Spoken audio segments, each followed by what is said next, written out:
नमस्कार दोस्तों। आज एक मैंने न्यूज़ सुनी कि भारत ने एक और शिप लॉन्च कर दिया। अब हर रोज़ सुनते हैं कि जयशंकर जी जा रहे हैं, मोदी जी जा रहे हैं, कभी हमारे राजनाथ जा रहे हैं और शिप की इनॉग्रेशन कर रहे हैं।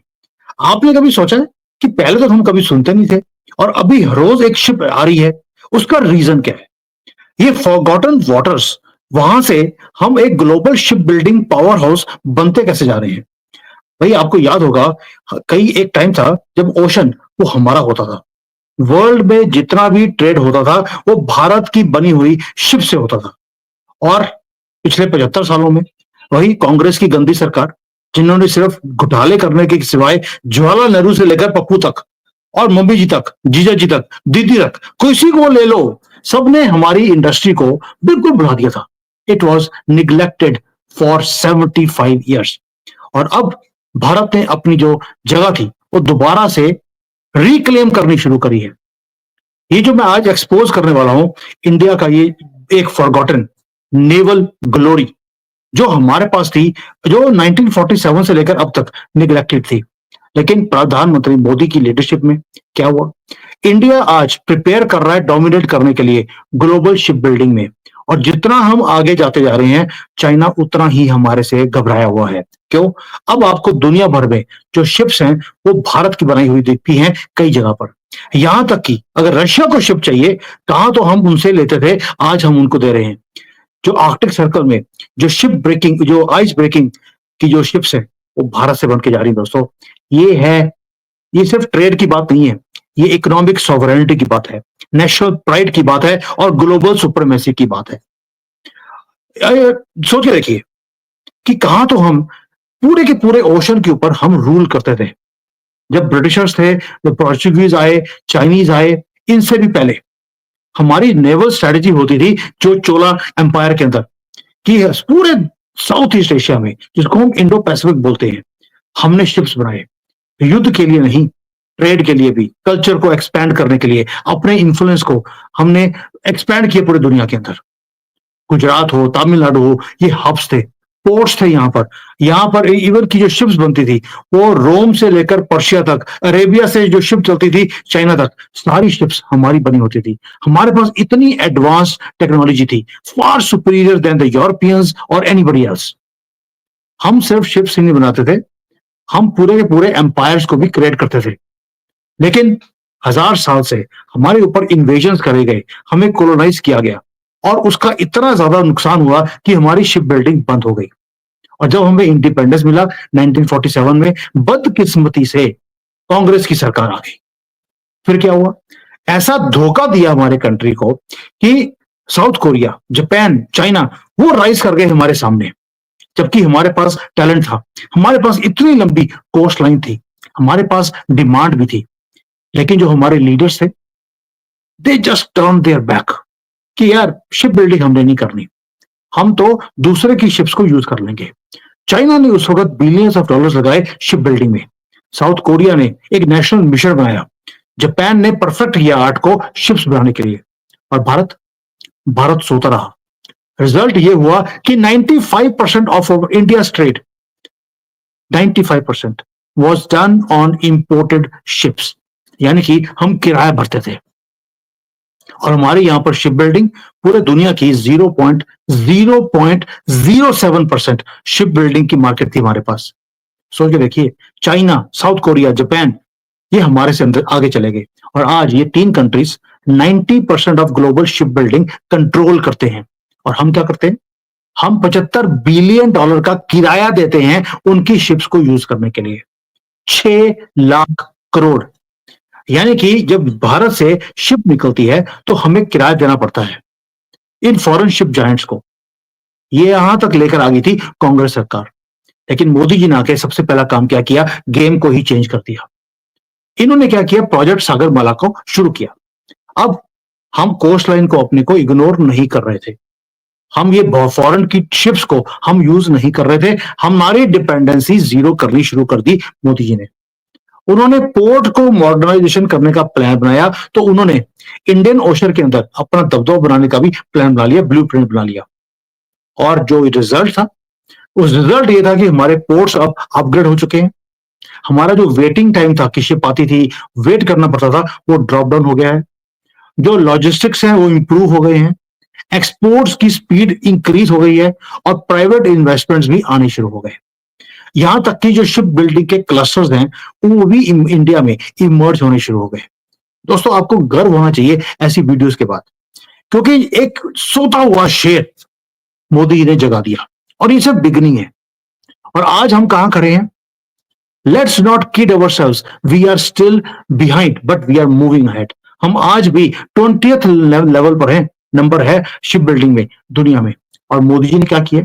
मुझे अगले 5 सालों में 20th से 10th नंबर पे आना है, and we want to be in the top 3 in the next few years.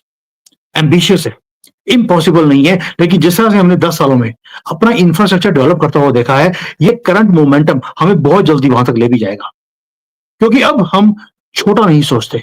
Now we think big, bold and with a nationalist vision कि मुझे अपने देश को आगे लेके जाना है।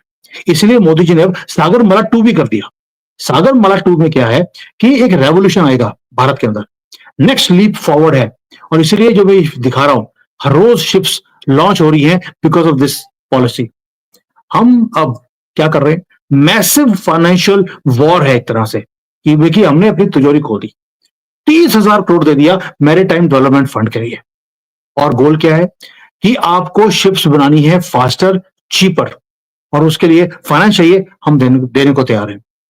और यहां तक कि एक शिप स्क्रैपिंग की इंसेंटिव दे दिया, यानी कि जो शिप ओनर्स हैं वो अपने ओल्ड फॉरेन मेड वेसल्स को यहां पर स्क्रैप कर सकते हैं, आपको इंसेंटिव मिलेगा, और उसके बदले आप नई शिप भारत से ले लीजिए। यानी कि आपके पास पुरानी गाड़ी हो, आप गाड़ी लेने जाते हैं, वो कहता पुरानी वाली छोड़ रहे हो, नहीं ले जाओ, मैं आपको डिस्काउंट दे दूंगा। वो वाला काम भारत ने करना शुरू कर दिया। इससे मेक इन इंडिया जो है वो भी शुरू हो गया। अब जो उसके साथ साथ जो पोर्ट का इंफ्रास्ट्रक्चर है उसको भी तेज किया है। 25 लाख करोड़ रुपए लगाए हैं हमने पोर्ट डेवलपमेंट में। ये सारे कामों के लिए एक विजन चाहिए होता है, और विजन करने के लिए एक दिमाग चाहिए होता है। पप्पू और पप्पू की फैमिली, इनके पास कभी दिमाग था ही नहीं, और ये तो वहां वहां पे यूनिवर्सिटीज में फेल हुए हैं, जहां पर आज तक जिंदगी में कोई फेल नहीं हुआ यूके की यूनिवर्सिटीज में। वहां तो इनकी फैमिली के सारे लोग, इंदिरा गांधी फेल थी, जवाहरलाल नेहरू फेलियर था, राहुल गांधी फेलियर था, सोनिया गांधी ने तो आपको पता ही है पढ़ाई लिखाई कभी करी नहीं, राजीव गांधी भी फेल होकर आया वहां से। और आज मोदी जी क्या कर रहे हैं? वर्ल्ड क्लास स्मार्ट पोर्ट्स को बना रहे हैं, हमारी लॉजिस्टिक्स कॉस्ट को कम कर रहे हैं, और हम चैलेंज दे रहे हैं आज हांगकांग और सिंगापुर को, दुबई को, क्योंकि हम एक हब बन रहे हैं ग्लोबल ट्रेड का। ये मोदी जी ने करके दिखाया अंडर दिस पॉलिसी। और साथ में हमने ग्लोबल पार्टनरशिप्स भी करनी शुरू कर दी, यानी कि अब हम अकेले काम नहीं कर रहे। अब तो जापान, साउथ कोरिया, नॉर्वे वो कह रही हैं कि भाई आप हमारे साथ मिलकर शिप्स बनाइए। ग्रीन शिप बिल्डिंग टेक्नोलॉजीज को वो देने को तैयार है। शिप यार्ड्स हमारे यहाँ पर एक बेस्ट द क्लास जो प्रैक्टिसेस होती हैं वो करी जा रही है भारत के अंदर। और जो हमारा नेवल डिफेंस है वो आज आर्मी और एयरफोर्स से भी ज्यादा अपग्रेडेड है। ये है डिप्लोमेसी फॉर डोमिनेंस। और अब तो प्राइवेट सेक्टर ने भी इसके अंदर एंटर करना शुरू कर दिया। माजागोंग डॉक है, उसने शुरू कर दिया, कोचीन शिपयार्ड है, इंडियन नेवी है, सब ने ये काम किया है कि इंडिजिनस जो शिप्स हैं वो बनेंगी, सबमरीन यहां बनेंगी, और उसके बाद हम उसी को यूज करेंगे। अब तो अदानी भी एंटर कर गया। आज अदानी ने अनाउंस कर दिया कि 45,000 करोड़ का वो मेगा इन्वेस्टमेंट करने वाला है शिप बिल्डिंग में। पोर्ट्स वो ऑलरेडी बना रहा है, अब वो गुजरात में बैठकर शिप्स भी बनाएगा। यानी कि India is not just entering the global race. अब हम जो पुराना सिस्टम था अपना कि वी वर द लीडर्स, हम उस तरफ पहुंचने की कोशिश कर रहे हैं। दोस्तों, ये सिर्फ ट्रेड की बात नहीं है, मैं पहले बोला है national security, strategic independence, millions of jobs plus saving of rent given to foreign ships, ये काम खत्म हो गया। अब हम अपनी जो कोस्ट लाइन है 7,500 किलोमीटर की कोस्ट लाइन है, वो अब हमारी शिप्स उसके ऊपर चलती हैं। इवन की वहां पर जो शिप्स, ये जो कोस्ट लाइन है उसको हम प्रोटेक्ट भी खुद ही कर रहे हैं।